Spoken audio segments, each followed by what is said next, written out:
Baiklah, Assalamualaikum warahmatullahi wabarakatuh. Perkenalkan, kami dari Waalaikumsalam warahmatullahi kelompok 4 pengantar wabarakatuh. pengantar ekonomi syariah. Di sini kami ingin mempresentasikan hasil makalah kelompok kami yang berjudul Zakat, Infak, dan Sedekah, yang diampu oleh Ibu Sri Rahma SEME.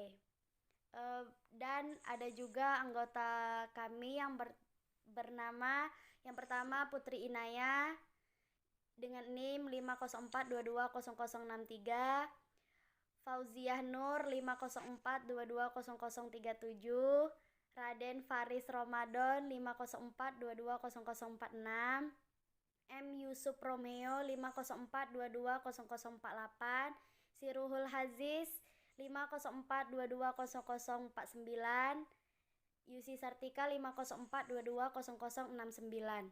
Baiklah, kepada pemateri pertama dipersilahkan untuk membaca materinya.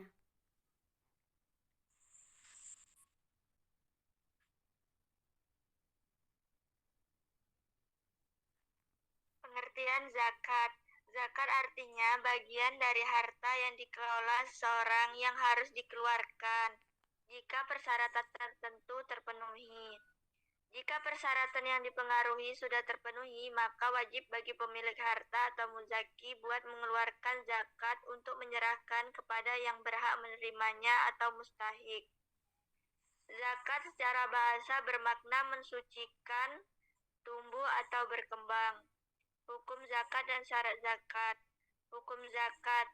Zakat merupakan rukun Islam ketiga. Asal rukun Islam yang 5, ia adalah pilar agama yang tidak dapat berdiri tanpa menunaikan zakat. Hukumnya harus bagi setiap muslim jika telah memenuhi kondisi syarat yang sudah ditetapkan syariat. Kemudian syarat zakat. 1. Kepemilikan secara sempurna. 2. Berkembang secara real. 3. Sampai nisab. 4. Kebutuhan pokok. 5. Kepemilikan 1 tahun atau haul.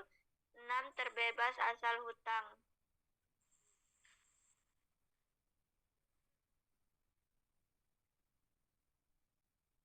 Dilanjutkan.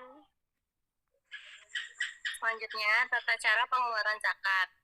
Niat, pemilik harta harus benar-benar yakin bahwa hartanya sampai kepada orang yang berhak menerimanya. Pemilik harta juga diperbolehkan untuk mewakilkan kepada orang lain, dan jika seseorang itu meminta darinya, maka ia harus membayar kepadanya. Yang ketiga, disunahkan bagi orang yang membayar zakat ketika menyerahkan zakat untuk berdoa. Ya Allah, jadikanlah zakat ini sebagai keberuntungan dan jangan kau jadikan sebagai kerugian. Dan bagi penerimanya disunahkan untuk berdoa. Semoga Allah memberi pahala untuk yang engkau berikan, memberkahi yang engkau tinggalkan, dan semoga Allah menjadikannya suci. Yang keempat, apabila ada seseorang menerima zakat yang sudah terbiasa mengambil harta zakat, maka ketika diberikan zakat kepadanya tidak perlu lagi mengatakan bahwa memberikan tersebut adalah zakat. Yang kelima, sebaiknya seseorang mengeluarkan zakat di dalam negerinya sendiri, yaitu dibagikan kepada fakir yang ada di dalamnya.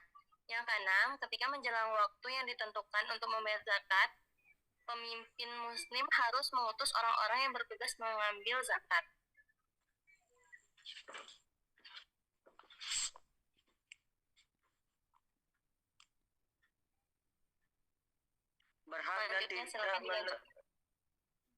Berhak dan tidak menerima zakat.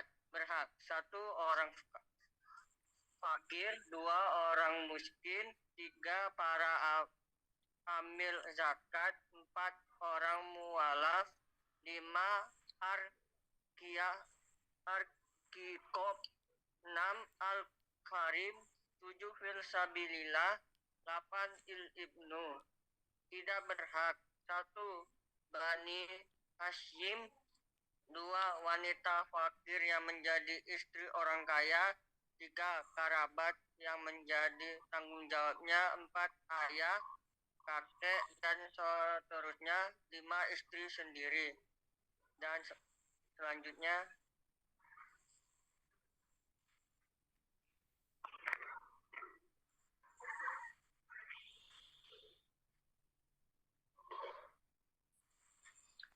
Selanjutnya, pembahasan kedua yaitu infak. Pengertian dan dasar hukum. Pengertian kata infak berasal dari kata anfako yunfiku yang artinya pengeluaran atau pembiayaan. Makna infak menjadi istimewa bila dikaitkan dengan upaya menjalankan perintah Allah.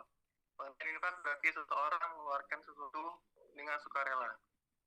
Dasar hukum infak dijelaskan secara rinci dalam Al-Quran atau hadis, yaitu perbendaharaan rahmat Tuhan, niscaya kamu akan menyimpan perbendaharaan ini karena takut habis. Kemudian dalam Quran surat Az-Zariyat. Jenis-jenis infak. Yang pertama itu infak mubah. Yang kedua infak wajib. Infak wajib terbagi menjadi 4 jenis, yaitu nafkah istri yang dicerai. Yang kedua mahar atau mas kawin. Yang ketiga menafkahi istri. Yang keempat menafkahi anak dan keluarga. Kemudian infak haram. Yang keempat infak sunnah. Infak orang-orang kafir, umat Islam memberikan infak kepada orang miskin, infak jihad, infak bagi yang membutuhkan.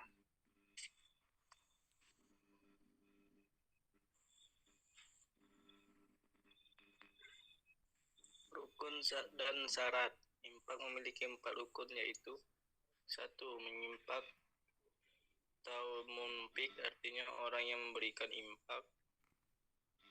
Orang yang memberikan infak harus memenuhi syarat. 2.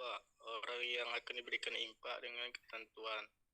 3. Sesuatu yang diinfakkan orang yang diberi infak harus memenuhi syarat.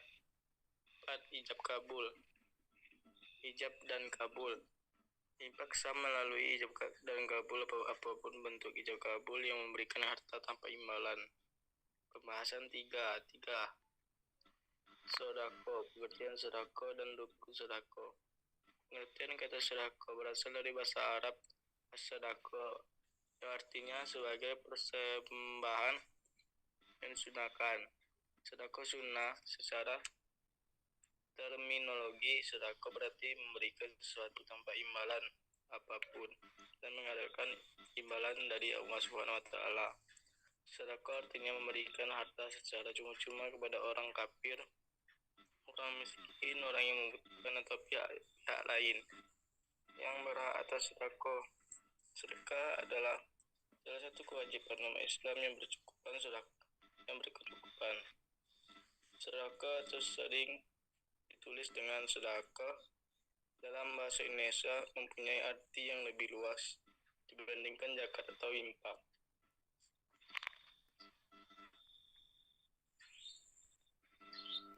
Rukun, sodako, dan syarat.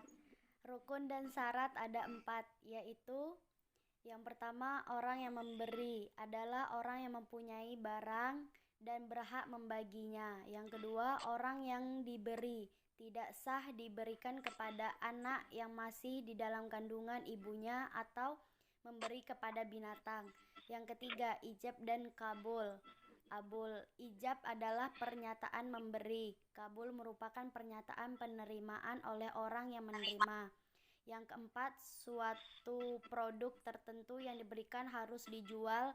Pemberian sedekah hendaknya dilakukan dengan niat ikhlas dan tidak ada niat untuk dipuji atau ria, dianggap dermawan, atau menyebut sedekah yang diberikan tentu saja akan melukai perasaan penerimanya sebab pahala amal bisa hilang.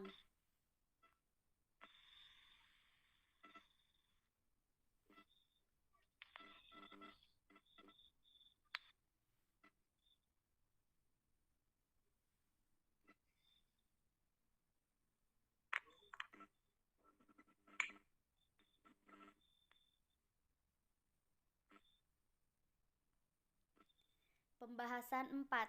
3. Zakat sebagai instrumen fiskal Islami. Dalam mengembangkan kebijakan fiskal, berpotensi menjadikan zakat sebagai bagian yang sangat penting dalam distribusi pendapatan dan kekayaan. Menurut pendapat lain, zakat merupakan salah satu cara untuk membantu masyarakat dan menuntut kemandirian bagi mereka yang tidak mampu. Oleh karena itu, zakat mengamanatkan agar Anda memberikan dampak positif bagi negara melalui contoh investasi Anda. Zakat yang disalurkan dari orang kaya dimaksud untuk menambah zakatnya agar menghasilkan hasil dari harta yang orang tersebut dan agar zakat dapat dikeluarkan tanpa mengurangi harta itu. Sekian, terima kasih presentasi dari kelompok kami. Dan kami mengucapkan terima kasih. Ada kata-kata berhasil atau tidaknya seorang presenter mencapai tujuan presentasinya tergantung di mana dia menutup presentasinya. Dan kami dari kelompok 4 mengucapkan terima kasih. Semoga presentasi kami dapat dicerna dan semoga bermanfaat bagi pendengarnya dan pembacanya. Dan kami mengucapkan wassalamualaikum warahmatullahi wabarakatuh. Waalaikumsalam warahmatullahi wabarakatuh.